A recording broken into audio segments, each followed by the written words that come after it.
Happy Friday, everybody. I hope you had a great week. Another week closes out, and we're about to close out the third quarter. Can you really believe it? It seems that just yesterday we were talking about the new year and all of the new plans that we needed to have in place. Today is September 27th, 2024, and this is your last Q3 Friday planning video of the year. Before I get too far into the rabbit hole, let me clear up some things on what I'll be talking about today. This is not tax advice for you to act on without reviewing with your tax advisor and determining how it will affect your personal financial plan. As always, the most success we have is when we work with the whole team, tax, legal, investments. So please consider bringing us all together to work to bring the most efficient possible plan that you can get together. Today, I want to go from there to the two most important dates in the year. Well, I think there are two of the most important dates of the year. That's December 31st and April 15th. As you can imagine, these dates are about the tax planning and how proper tax planning in your investments can make a difference. If you're not paying attention to taxes, this can put a drag on your returns. I'll say it again, it's not what you earn, it's what you keep. So let's go over a few items of note, things that we should do as we enter into Q4 of the year, things that we do all year long, whether you see it or not, and things that we need to take into account. First, let's balance this with a comment from each end. As I said, it's not what you earn, it's what you keep. And that is really important. There is no need to veer off here. The goal is to properly plan for taxes and tax liabilities so that your take-home return is as high as possible, in line with your plan. So let's look at the other side. We do all that we can not to let the tax tail wag the dog. It's so important that we know the liabilities and enhance your plan to give you the best chances possible to get good returns after tax, because that's what matters. But remember, in most cases, you have to make money to owe capital gains taxes, in most cases. And sometimes trying to take too much action here can be counterproductive. At the end of the day, the way we figure return is how much comes to you after your tax liabilities are paid, after tax return. That's what we're looking for. So just to be clear, we will strive to give you the best and most efficient tax plan that you can have.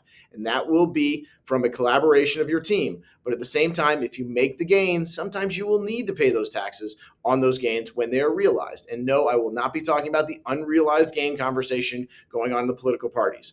In regard to this tax planning, I have spoken on these videos for months, if not years, about the idea of having all of the different tax disciplines in your plan. That's tax deferred, like traditional IRAs, 401ks. That's tax free, like Roth IRAs or 401ks. And then there's the taxable, like the simple investment accounts that you have. As you've heard here over and over again, and as I discussed with a few of you actually this week, having all three disciplines represented will allow for tax planning to work with your income taxes in any given year and work with your assets to use the right bucket at the right time. Not only are there proper disciplines as to what kind of taxability to have, but also the growth versus income debate and where that money should actually be coming from and thus how it's taxed. This, like most of this tax talk, is personal to each of you, so this is where your team comes in. Tax smart planning and investing must be something you actively seek, and this is what we bring you on a regular basis. So as part of your team, let me talk about the iceberg that we know of tax costs to your portfolio.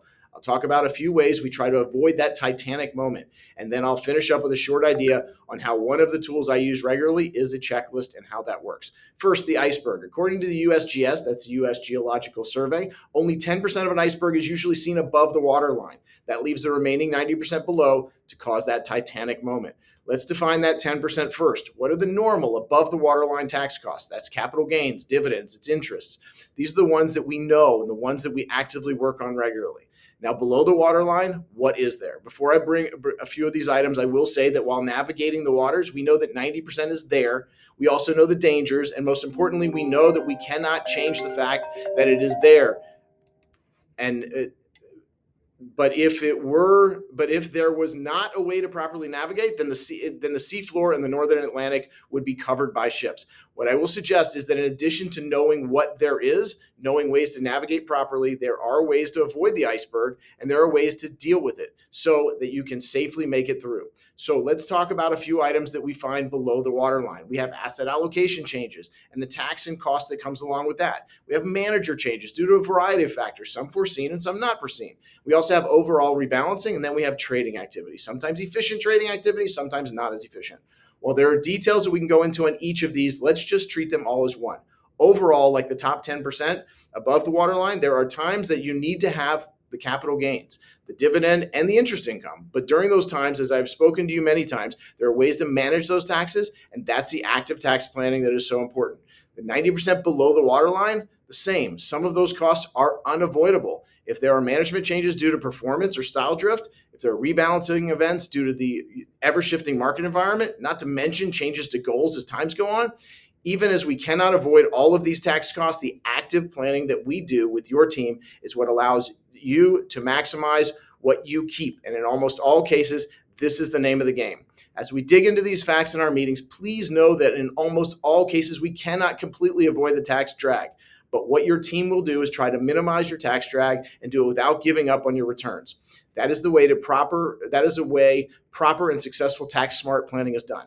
As I mentioned, one last item for today, one of the things that we will look at in our upcoming meetings, especially as we close out Q3 and move into the all-important Q4, there are a lot of items we need to review, and for that, I have a list, and we use that list as a roadmap. When we meet, we'll review what you do and do not have on that list. Do you have your insurance review taken care of yet? How about have you addressed long-term care insurance, products like that? Of course, as this video addresses, what about the overall tax burden, your tax rates, your taxable income, and of course, any mitigation techniques that you have at your disposal. As crazy as it is that we are already about to enter Q4, as we do, I'm excited to meet with you and discuss your plans, investment, tax, and planning. And of course, see how we're doing on your checklist. Have a great weekend. Come back on Monday as we do our last market update of Q3. Have a great weekend.